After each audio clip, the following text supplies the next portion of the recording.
Our first asteroid sample return mission is back on Earth, a record ride in space for a NASA astronaut, and our Artemis II mission is making pre-launch progress. A few of the stories to tell you about this week at NASA.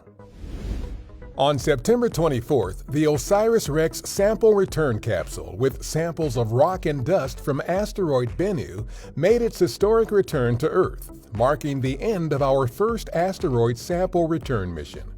And touchdown of the OSIRIS-REx sample return capsule. The next day, the sample return capsule was flown to our Johnson Space Center in Houston, where the sample material inside it will be cared for, stored, and shared with scientists around the world.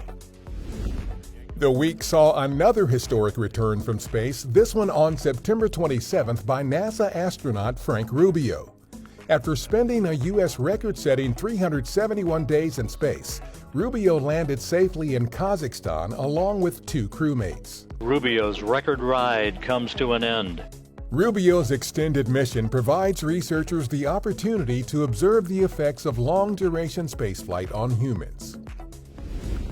Teams at our Michoud assembly facility in New Orleans have structurally joined all 4 RS-25 engines onto the core stage of our Artemis II moon rocket. Meanwhile, the Artemis II astronauts recently completed the first in a series of integrated ground system tests at our Kennedy Space Center. The Artemis II flight test around the moon and back is the agency's first crewed mission under Artemis. On October 14th, an annular solar eclipse will cross the U.S. from Oregon to Texas.